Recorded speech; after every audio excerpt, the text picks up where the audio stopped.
Cool. Yeah, sure. So you guys all at home as well? Yes, yes. Yeah. I've been teaching at home because I from home I teach on the journalism course at City University in London, and again I've done all my trainings on from home this year. Unfortunately, I didn't really get to know the students yet because you can do a lot on Zoom and everybody's very punctual and everybody attends. But obviously, I miss seeing them in real life. But here we go. Okay, so I'll share with you, and then we'll take some questions afterwards. Oh yeah. Can you just before we get started, can you just Yeah. do an introduction about your career a little bit? And, of course. Actually, I've got a slide on that. So why don't I do that sure. on the slide and how I got started? Sure. So I'll expand on that even more, in fact. So let me start. So I've prepared some slides for you. So I thought I'd talk to you about kind of what we do at Vogue in general, but in terms of audience development, audience engagement, and this, what I like to call the audience first approach. I think one of you is on mute. I think it's not on mute. It's probably, I'm not sure if it's you. Maybe I can mute you. Oh, I've muted you, so you have to unmute yourself if if you want to speak. Sorry, it was a bit of background noise. So yeah, I'm Sarah Marshall, and I've been with the Vogues for 3.5 years, and my job has been to double the size of the audience, both the total audience of all the Vogues and also the loyal audience. So I've been working hard to grow audience numbers, and I'm going to talk to you today how we've done it over the last 3 years. As I mentioned, I'm a visiting lecturer at City University in just this topic, in audience development and in social. And before that, as I mentioned, I was at the Wall Street Journal. I started as a social media editor and then moved into audience development. And before that, I was at journalism.co.uk, which is a site which reports on the media industry or the news industry. And before that, I was working for local news organizations. I started in radio, which I love. And then I moved into print and then online. So I loved being, I think probably, there's a real joy of being a local news reporter, getting to those stories first, reporting elections, etc. But now I'm living a very different world, away from hard news and in the world of Vogue. So that's what I'm doing. So this is the total number of Vogues. You can see there's a lot. There's about to be 28, so there's 27. The most recent to launch was Vogue Singapore. You can see Vogue India there, of course. And so we're still launching print magazines. We're doing very well with print despite the pandemic. We've got a total global web audience of 74 million. I just updated this slide this morning based on November, so a big global audience. And we've got a loyal audience, and I'll explain a little bit more, but we like to grow the audience that is coming back and really engaging with us, because those are most valuable customers, if you like, most valuable readers. We've got a huge Instagram following. Actually, Vogue India is one of our most engaged. For the number of followers, they get far more engagement of likes and comments, and a lot of this is to do with their video strategy. They do about 30%, which is video in Instagram, and that's very successful for Vogue India. We also have a big community online, which is a Japanese messaging app, which is popular with Vogue Japan and Vogue Taiwan. And in China, we don't really think of our web audience as the primary audience, so it's not included in this figure. Our primary platform in China is WeChat. And it's super interesting learning about WeChat and how we speak to our audience there. So this I haven't updated for you this morning. This was based on October's figures. I included this so you could see our growth and just how important it's been to grow our audiences this last. And you can see, despite the pandemic, we've done really well this year. The number for November is 57.6 million. So we had a new record month. And I talk about two sets of Vogues. So we've got a group of wholly owned Vogues, i.e. Vogues that are wholly owned by Condé Nast. And then we've got a group of licensee Vogues. So sometimes you see a figure of like 74 million, which includes licensee Vogues, which like Brazil and Australia are licensee Vogues. And then you have an audience of wholly owned Vogues. So that's American Vogue, British Vogue, Vogue India, and there's 11 of them. So it's a little bit confusing, but I thought I would explain. So I work most closely with the ones that we own and operate. So that's the figure for the ones we own and operate, and it's growing. So yeah, we've had very positive growth. So I thought I'd go back to the beginning and think about what is audience development, because sometimes I know that you're studying journalism, but probably everybody has their own kind of term for this, their own definition. So I like to think of it as an important thing that came out of the New York Times Innovation Report back in 2014, when I was at journalism.co.uk reporting on these things. This was a leaked report from the New York Times. It's supposed to be an internal report, and this report, a key recommendation in the executive summary, is about a need to get New York Times journalism in front of more readers. Now, I found this really interesting because we all thought at the time that New York Times was the best of the best at doing this, but actually this all-important self-critical report was enabled it to think deeper about how it improved its experience for web readers and got the journalism in front of more readers. So this was the kind of BuzzFeed story. They had this leaked New York Times report, as I mentioned, and it painted this dire digital picture. It was very self-critical. It said that our journalism advantage is shrinking, and it was this kind of, like I say, we all thought the New York Times was the best at that time, but it was really critical. Fast forward 3 years. Well, no, I can't do my maths. 6 years from 2014 to now, to May, and New York Times topped 6 million subscribers. And of course, if you think about what was happening in the world at this time, subscribers were super important because ad revenue took a nosedive, particularly in the early part of the pandemic. And for the first time this year, if we look at August, digital revenue has exceeded print for the first time. So what a turnaround from this dire picture 6 years ago to really focusing on audience first. So this is why it's so important that we think audience first in terms of digital, because everything starts with audience. You can't have subscribers until you have a high quality audience. So this was a quote from the executive summary of that all-important New York Times Innovation Report in 2014. And it said the first section of this report explores in detail the need for the newsroom to take the lead in getting more readers to spend more time reading more of our journalism. It offers specific strategies and tactics to accomplish this goal, often called audience development. So that's what audience development is. So the key points from that quote: a newsroom takes the lead. So it's an editorial job. My background, as you know, is as an editor, as a reporter. So editorial takes the lead. It's not the business side taking the lead on this. More readers means growth, and we have to grow. And the New York Times recognized it had to grow. And more time and more articles means audience engagement. People spending longer reading and of course measuring that. So audience development is also, as I mentioned, everything starts with audience. Audience development is about delivering the audience that the business needs, whether that's New York Times or Vogue, and our revenue models are of course different. So in a sense, we've got two forms of revenue now in terms of the business, both at Vogue, but also for many publications. We've got advertising revenue, which is digital advertising, or branded content and custom solutions, which is kind of advertorials.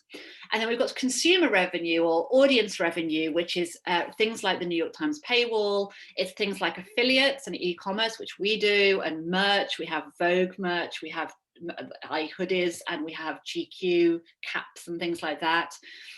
And affiliates is like when we make money, if we make a recommendation of these are the 10 best Christmas gifts for your girlfriend or whatever, then we can take a cut of that as well. But we started editorial first, so it's a subjective but editorial view. It's not just sales.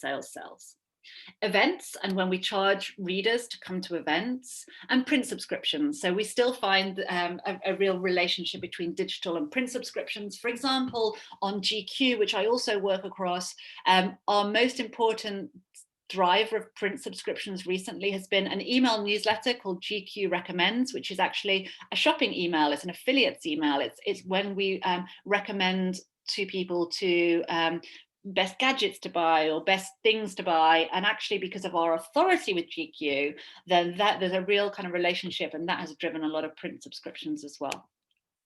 So in terms of the metrics we need to look at for advertising revenue, really it's a scale play. So it's like page views, it's unique users, or it's page views really. It's how many pages can load and therefore how many ads can load. With consumer revenue, it's all about getting the right audiences. So it's the right people who'll want to come to events or buy things, or the right people who'll be able to pay for quality journalism. And we need engaged audiences to do this, and we need to encourage them to come back. So that's kind of in one clear slide, like a big kind of bird's eye view of the business model for digital at the moment. And I added this slide this morning because somebody asked me this week, we were talking about one of our brands, and I said to our strategy team, I said, you have to understand the difference of traffic v audience, traffic versus audience. And she was like, can you give me a definition? So I was kind of explaining that traffic is about quantity, audience is about quality. So audience is about the delivering those audiences we need for the business. Traffic is these feed the internet stories, as I like to call them, these clickbaity stories, the ones that drive page views, but they don't necessarily encourage people to come back. Audience is about quality.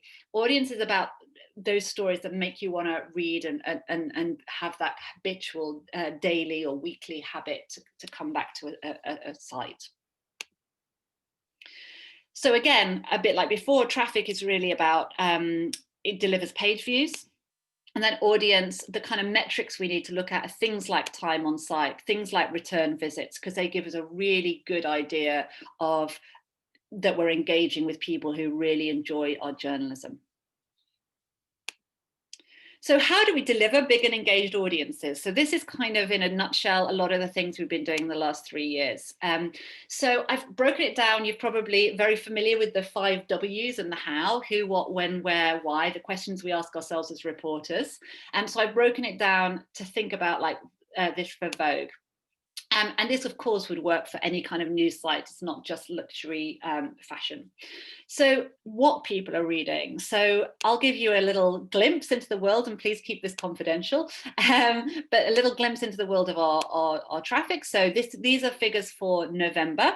So there was a famous Vogue.com, which is American Vogue, Harry Styles picture. You may be familiar with it. He's in a dress on a skirt on the front cover of Vogue, and this is the interview, and this drove 1.7 million unique users. So you're really high readership for this one story. And then the second story, again, it's topped 1 million. It's this delightful kind of story about a bride getting married in her grandmother's vintage Dior dress. Then you can see Vogue India up here. You can see Vogue India kind of really punches above its weight. You'll probably be more familiar with some of the celebrities than I am, I have to admit.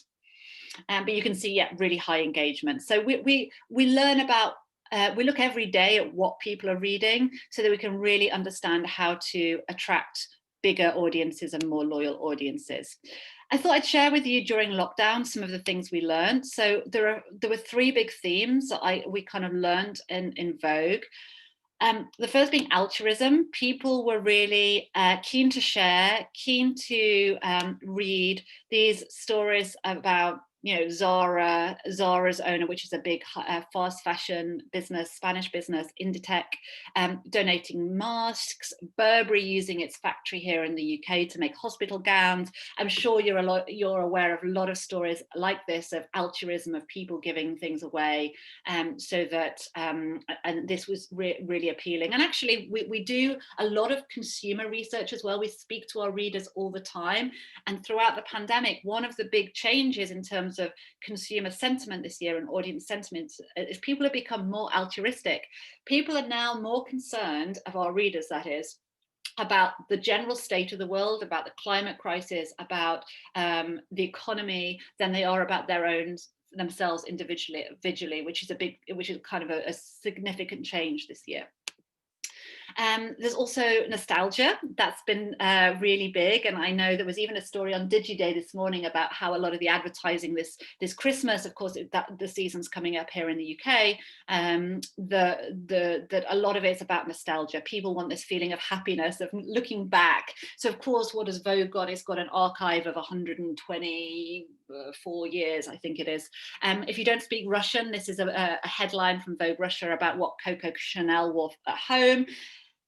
She's much more glamorous than most of us are when we're working from home, of course. But again, this was readers really enjoyed this year, these types of stories. So whether it's fashion history of the power of women designing for women over 100 years, or whether it's looking back at vintage Vogue covers, etc., or stories of the royals, stories of royal wedding nostalgia. Diana, of course, not just because of the crown, but as there's been a lot of discussion about her and visually, and that's been doing really well for the Vogues. And the third thing is kind of culture and lifestyle. So of course, when the fashion news changed significantly, when there was no red carpet, there was fewer celebrities stepping out, and there was just not that usual feed of news. So for the Vogues, they kind of pivoted towards lifestyle and culture. And here's an example of one story. Here's an example with an image from Vogue India with these lovely stories of Vogue warriors, these powerful women during the pandemic. So these type of stories actually outperformed fashion for the first time on Vogue. So here's a chart. So this is the monthly users, and usually fashion, of course, is our most important topic. Actually, in April and May, it was overtaken by culture and lifestyle when these strict lockdowns were on, as we had fewer fashion stories to write, and actually the Vogues did very well pivoting to these stories of culture and lifestyle. We also think about that second W, the what and the who. The who is reading. So we have a group of personas so people that we know read Vogue and what percentage they make up. So this is really useful if you're ever planning, whether it's a student magazine or you're working on a title and thinking about, I always call them audiences of one, planning new email newsletters, planning podcasts, planning stories, planning series for, in our case, fashion lovers or lifestyle aspirers is a really useful way of planning stories for an audience. Thinking of that audience of one rather than just a general audience is quite difficult to get your head around as a journalist. We also look at when people are reading. This is when people read Vogue. So British Vogue is very typical. The time of day is along the bottom. This was last year, actually. And so you can see the audience grows and grows and grows during the day. And the peak audience comes in the evening about 9 o'clock, 10 o'clock at night. That's when people enjoy Vogue. It's when people enjoy print. They tell us that they read it in bed before they go to sleep. And it's when people enjoy reading Vogue digitally. Similarly, with our domestic audience, it looks a little flat here. It looks like we have a similar amount of domestic readers, loyal readers coming at throughout the day. But actually, when you break it down by device type, this is mobile. You get people coming in the morning, at lunchtime, and then in the evening before they go to bed. Of course, like in the daytime, it's a desktop audience of loyal users. And that's the same for every single Vogue around the world. What's kind of amazing after we did this piece of work, we found that whether people are in Taiwan or India or Russia or Mexico, there's always this trend. People relax, presumably with their in bed or relaxing before they go to bed, on a mobile, looking at stories from Vogue, of course, coming mainly from search and social. You'll see that shortly. But it's a very much an evening audience, which is really interesting coming from the Wall Street Journal, where we had a strong morning audience. You can see that actually our loyal audience, our sites are busiest with our loyal audience in the morning. What happened during lockdown actually was kind of amazing this year, despite everything changing so much. When you look at 2 months at a time, the audience reading behaviors are remarkably similar. So whether this is before lockdown or whether it's during lockdown, then it still has this same pattern, people coming to Vogue in the morning and then coming again kind of mid-afternoon, and then this kind of peak of audience in the evening. Of course, it's a little flatter here. But what that was kind of really curious to me, and I found really amazing of this kind of tumultuous year, that actually audience behaviors are remarkably unchanged. We also think about why people are reading. It's not a question that audience development people often ask, and I think we should more. We did a big study with the Vogue readers. We surveyed 5,000 readers to find out what their needs are, and they said that they want to be updated, inspired, educated, made more responsible, connected, and diverted. So taken away from their lives. You know, you can imagine reading Vogue before you go to bed and you want to kind of escape. How does this play out by markets or by country? So I'm speaking to you in India. The majority of Vogue India readers told us they wanted to be diverted. That was their primary need. And they also want to be made more responsible, which means made better versions of themselves, be helped to live a more sustainable lifestyle, help to get diverse viewpoints other than their own. And they want to be inspired as well.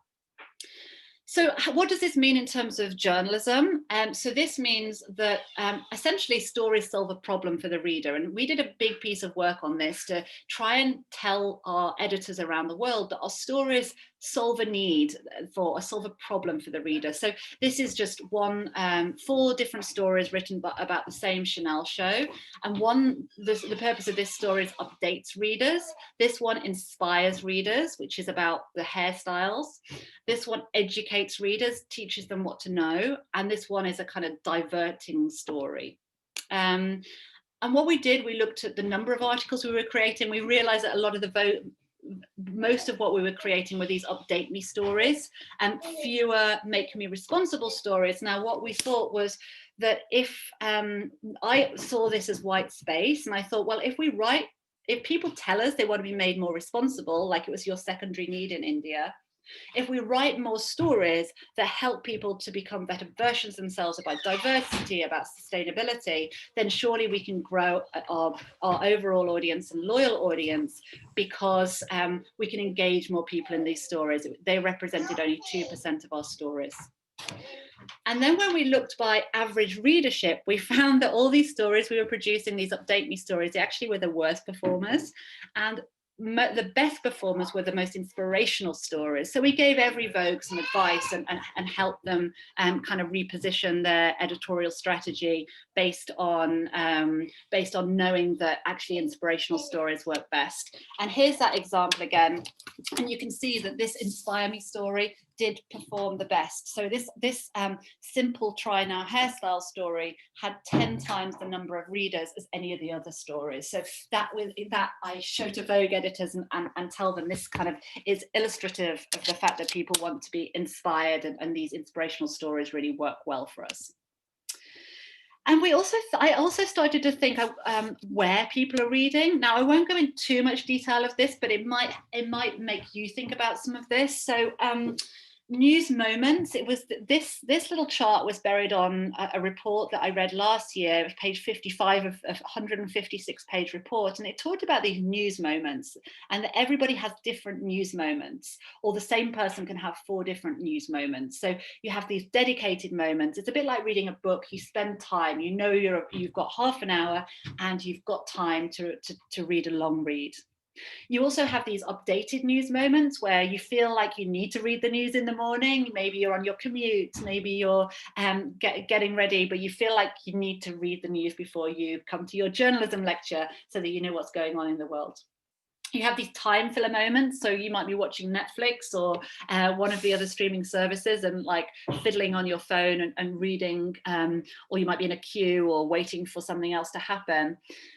you also have these intercepted news moments where you're a passive recipient, where you get news alerts of the latest news on the COVID vaccine, or you get an email news alert about something important in your topic. So I really like this concept of news moments, and I think it helps us think about not necessarily where people are physically, although maybe they're on the tube or on the subway getting ready to go to work, but also it's about where they are as a mindset. So are they in a mindset where they want to have a long read or an updated read? And I think this helps us as journalists and as audience development folk. If we know that we've got evening readers, if we know that they're going to be in a mindset where they want to be, where they want to unwind, I think it's helpful in order to write better journalism, to get that journalism in front of more readers. And then finally, how? So how are people reading? We've got 4 major major traffic drivers. Direct, which is people coming to the site directly. And one is search, so SEO, people searching for things like, best mascara, or how much does it cost to go to the Met Gala. People come to us by search. So out of the 11 Vogues, about a fifth of our traffic comes from search. So we do a lot of work around SEO. I won't go into it now, but that's one of my big areas of expertise. How people are reading. So again, number 2 is Facebook, or rather it drives even more traffic. This is our biggest traffic driver. We often think that Facebook is dipping. We often think that fewer people are reading Facebook and that I spend less time on Facebook than I used to, but it's still Vogue's biggest traffic driver. It's still driving 22% of our traffic. This is a slide, and I'm happy to share these slides as long as you don't share any of my these numbers publicly, because I've not had permission to even talk to you today from Condé Nast, let alone share figures with you. But if you want to use them for your own educational purposes, then I'm happy for you to look at the slides later. But this is a slide I took from a training we did on Facebook. You might know all this, but it's a bit like basically a training we did with our editors about using the active tense, about being emotive, about keeping things short. So this is kind of really how to write for Facebook. So we do training all the time. This is one nice example. This is a story that on site is a story about the 6 beauty trends from Paris Fashion Week. When Vogue Mexico published this story, they published it in a very good way for Facebook. So this is like, again, a skill of audience development, how to think about positioning your story for each audience. And I do speak Spanish, but this is quite a hard translation for me. So it's something like, the eyebrows, we will no longer wear our eyebrows or our eye makeup like we used to. So that's like, the world has changed. I'm being flippant, of course, but the world has changed. You'll wear your eye makeup differently. That works so well on Facebook because, of course, this is really appealing, and you can see how much traffic we got from Facebook for this story. It really works when you speak directly to people, tell them how this is relevant to their lives and why they should know this story. Whereas on site, where people are coming from search or people are coming from email newsletter, it's kind of we position it slightly differently, of 6 beauty trends that to know. And then our third big traffic driver, which is one very relevant for you. I'm sure you're all familiar with it. I'm sure you will use it as users, because India is our biggest success story for Google Discover. So overall, the Vogues got 20% of their audience in October 2020 from Google Discover. So what is Google Discover? It's this newsfeed on Android phones, and of course, India is probably the biggest Android market in the world. I have an iPhone. I use the Chrome app to look at it. You can follow and hide publishers and stories. Vogue India has grown from 1.2 million readers to 7.3 million in 3 years, largely because of Google Discover. This figure's fresh. It's from November. And in part due to Google Web Stories. This launched in India in October. And you can see an example here. And so this story got 154 clicks. You saw a couple of examples of top performing stories from November. I think there was 3 Google Web Stories from Vogue India that hit that most read list. So that I thought you might be interested to see that you're kind of leading the way in this. Web stories are only available in the US, which we're not really doing at the moment for our US brands, although we're now, based on this success, we're thinking about it. We're planning to next quarter. So that's Google, Google Web Stories, and they're also available in Brazil. And in October, 13% of the traffic came from to Condé Nast India brands came from Google Web Stories, or sometimes called STAMP, Stories for AMP, Stories for Accelerated Mobile Pages. And they get most of their traffic because there's this carousel on Discover. So about 97% of the traffic to these stories comes from this carousel. So you can see that's kind of been really, I just wanted to include that as a really successful case study of what we've been doing recently. So that's everything I have for you. So I'm very happy to take some questions. I see that by sheer chance, I did it in half an hour, which is exactly what you asked me to do. So I'll stop sharing now. And if you want me to answer any questions, I'm happy to. Yeah, who wants to go first?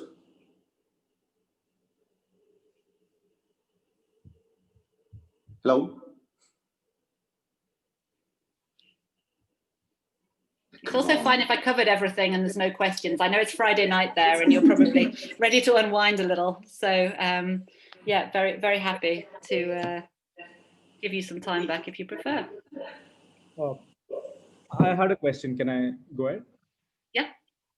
So there needs to be, you need to strike a balance between promoting, there needs to be a balance between audience growth, which you're talking about quantity and quality in that slide. Yeah. I was just thinking that if you're a new brand, then you need to have a balance of promoting your content as well as focusing on quality as well, right? Because if you just focus on quality, what if the audience doesn't know that you exist? So you need to go. That's a really good question.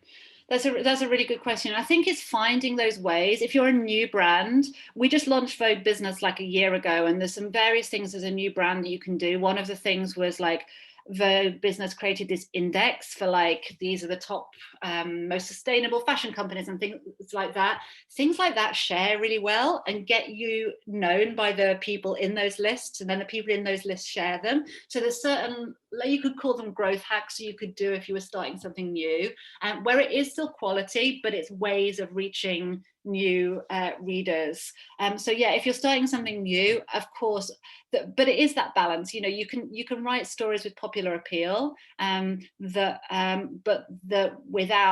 aren't clickbait as well. So I think it doesn't have to be super niche. You can find that balance, because of course we have to reach big audiences, and therefore our stories, we know that many of them have to have kind of, you know, you saw the celebrities named by Vogue India, you know, those stories have wide appeal.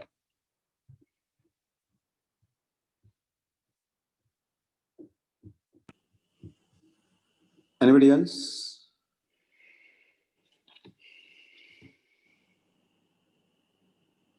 Hello? Yeah, one of those Friday things here. That's fine. That's absolutely fine. I mean, I did cover quite a lot in a short space of time. And like I say, I'm very happy for you to look at the slides after. Yeah, can I share that with them, the one you sent me? Please do. Please do. Yeah. And all I ask is like, just be like, I don't mind. I mean, I'm really pleased that a lot of you are tweeting and everything. It's just a couple of those stats we've not shared publicly yet. So if you say you wanted to do a story about Condé Nast India's success or something like that, just come back to me first before you share any stats publicly, just so that I don't get told off by our comms team. Is it the thing you shared, the deck? It is, yeah. I shared it with you this morning, yeah. Is it accessible to all of them? I shared you, but I put you as an editor, so you should be able to add people in. Okay, sure. Yeah. Okay. Or download it and send it. It's easier. Okay. Yeah. All right. Okay. Thank you so much, Sarah. It's been wonderful having you here. Great. Have a nice Friday evening. You too. Take care. Bye-bye. Thank you. Thank you.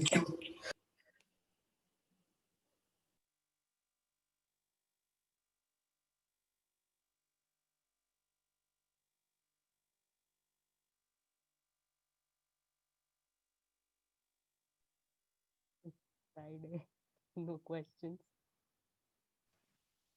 But did you say something? I mean, just Friday effect. No questions at all. She didn't answer my question, dude. I wanted to ask, like, what would she ideally do? Would she focus on like advertising or marketing? But I didn't get my answer, so I was like, slightly different. Uh, what she answered, I have observed that kind of thing. Like I observed this sports portal, Sports Kida, Yes. and they in the beginning when they launched, they used to write these stories like top 5 moments from cricket, top 5 cricketers, and so that's what she was talking about, like these kind of listicles type articles. These could, get popular, and then you can have an audience, and in that you can probably focus on the content more rather than just putting random stuff. And I think that is what she was talking about. But who reads those articles now? I'm a little doubtful. I'm confused. Who reads those articles now? Top 5 batsmen or like these listicles. Do people still read this kind of stuff? I'm guilty. I'm guilty. I do. Like if I see top five, I'm like, yeah, I want to see who's the top five. I want to see who's number five. There's that Indian thing. You see who's last. So I'm like, if there's like top 10, I'm like, who's number 10? And these websites are damn funny. They won't post the number 10 till the last. You have to keep on clicking, and between that Yeah, they ads. Damn annoying. But yeah, I do that all the. she did have a valid point, I guess. Then, yeah. Chalo, see you. Bye bye. Okay.